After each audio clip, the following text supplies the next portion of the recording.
So we are going to begin several sessions on the prophet Amos. Amos is a book of 9 chapters, and Amos actually prophesied at the same time and in a general sense to the same place as the prophet Hosea did. When you consider the 17 books of the writing prophets in the Old Testament, only 2 of those books we know were specifically to the northern kingdom, and that would have been Hosea and Amos. Amos was about the same time as Hosea. If you think of Hosea, he dates his prophecy parallel to the southern kings Uzziah, Jotham, Ahaz, and Hezekiah. You look at the book of Amos here, and you see as well that Amos in chapter 1 and verse 1 dates his book according to the days of Uzziah, and he dates the book parallel to the northern king of Jeroboam, as did Hosea. So you basically have Amos preaching to the north the same time that Hosea was preaching to the north, although there are a few things that Amos is going to say as well to Judah and Jerusalem. So if we were to give a large summary of the book, and this is one of our inductive Bible study questions, is to make a summary statement of the book. This is assuming that we have read the book a couple of times. And the wonderful thing about the book of Amos is you can read this whole book in less than 40 minutes. Is when you summarize the book of Amos, it's a very interesting summary. I remember the first time I tried to summarize this book, I was a student, 26 years old, and you know my story that God got me into the prophets, and I basically ended up having to teach myself the prophets, at least at the beginning. And I remember reading through the book of Amos several times, and all I could come up with as I thought about how would I summarize this book is Amos against all. And that's really the way I summarize it. It provided a very succinct memory aid because it was 3 letters A, Amos against all. And as I thought about this book in summary form, it was just every time I looked in this book, Amos was turning around and prophesying against somebody else. So I thought, well, I think I'll just remember this book that way, Amos against all. Now, that summary that I put on this book 26 years ago is both adequate and inadequate because it really doesn't tell the whole story, because there is some hope in the book of Amos. And you don't ever want to miss the hope in the prophets. Let me show you where the hope is. You find it back in chapter 9. You have to wait a while to get there. But in chapter 9 and verse 11, Amos writes, "In that day I will raise up the booth of David that is fallen, and repair its breaches, and raise up its ruins, and rebuild it as in the days of old." Now, the interesting thing in that is that it gives us a much more rounded picture of the book of Amos, in that Amos does prophesy against the people of God, but he also says that there is hope for your future, that it's not completely over. Now, this parallels something that I gave you to do in the book of Hosea, where you compare the beginning and the end of the book. And what you find in the beginning is just all bad news, and in the end of the book there is some good news, that there is hope for the house of Israel. There is hope for the booth of David to be picked back up. One of the things that I would like to do for you briefly is just to put Amos in context with all of the other prophets, because there's something important here in Amos that you don't want to miss for basically all of the prophets, and it's this. And I made this mistake when I summarized it when I was 26 and just summarized it as quote-unquote Amos against all. And that is that in the prophets there is both this picture of judgment and hope, that you find it over and over through the prophets of God's people, that they will prophesy words of judgment, they will prophesy words of doom, but they will also not leave people there, that they do give hope, and specifically they give hope to the covenant people of God, which would be both Israel and Judah. And just let me go through a few of the prophets with you so you understand what I mean. For instance, in the book of Isaiah, you have chapters 1 through 39. And in Isaiah 1 through 39, you have a whole lot of bad news, especially the first about 7 or 8 chapters of the book is specifically bad news for Judah and Israel. Well, in chapters 40 to the end of that book, there's a lot of hope for the people of God. So you have this idea of judgment and hope. You find the same thing in Jeremiah. I mean, every time you turn around and you look at Jeremiah, he is criticizing the nation. And he's telling them God's going to bring some bad people in here and burn the place down if you don't get right.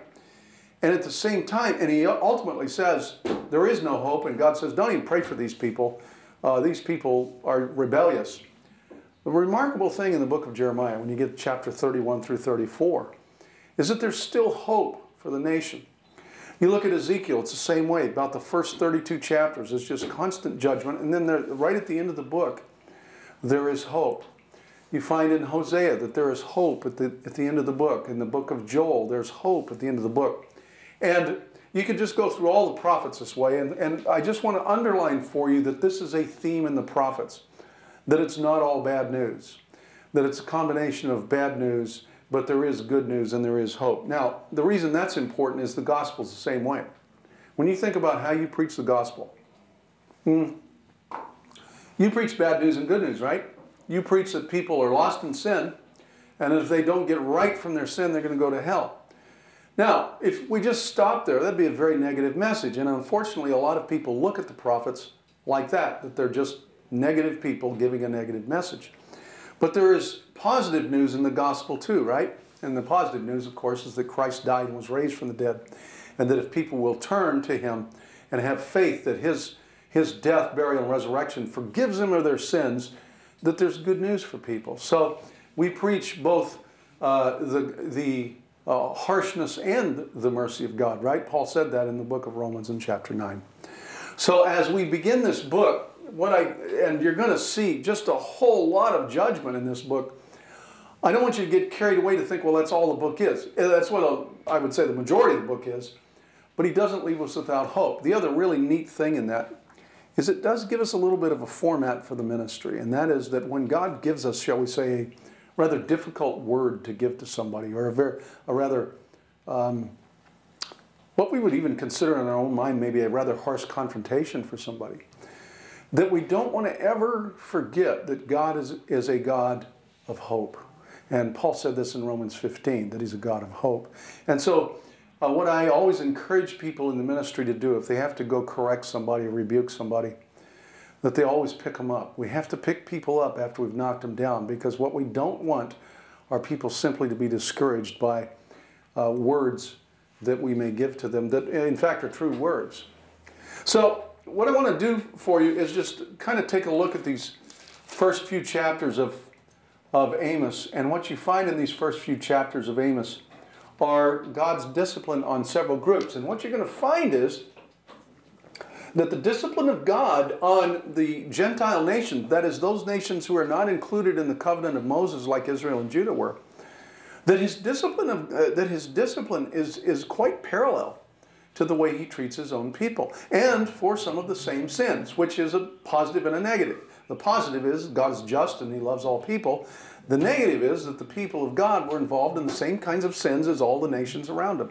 And in fact, the prophets talk about this, that the people of God act like everybody else in the world. So what I would like for you to take a look with me through the first part of Amos is you find it in chapter 1 and verse 2 that the Lord roars from Zion. He utters his voice from Jerusalem. And so one of the things Amos is showing us is God is speaking his word, shall we say, out of the context and fellowship of his own gathered people. But it's going to affect all of these other nations round about. So in chapter 1 and verse 3, he speaks to Syria.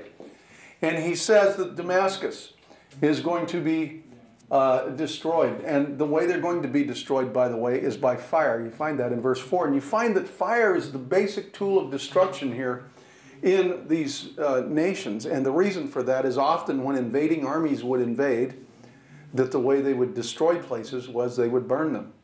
And the way God was using Assyria at this time, and later Babylon 200 years later, is these people would be sent in order to discipline some of these nations and cities for their sins. And so you have Damascus is going to be destroyed by fire. Now, it's interesting to ask the inductive question, why? Remember, as we were thinking through Hosea, we took a whole session to ask why. Why is God doing this? And we're going to ask that question. We're first going to look at the statements that God makes on they're going to be judged. And we're going to take a break and come back And we're going to answer that question, why. So you look down at Gaza, chapter 1, verses 6 through 8. For 3 transgressions of Gaza, and for 4, I will not revoke the punishment. And in verse 7, it says, I'm going to send a fire on them. And then Tyre, up in the north there, chapter 1, verses 9 and 10.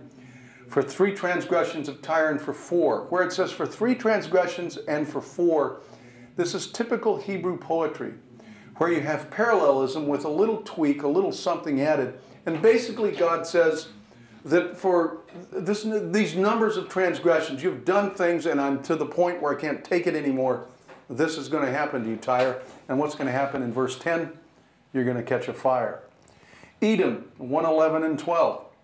For 3 transgressions of Edom and for 4. And what you see is this Hebrew repetition. This is poetry, right? You want to remember that the prophets are poets. And so he goes over and over again.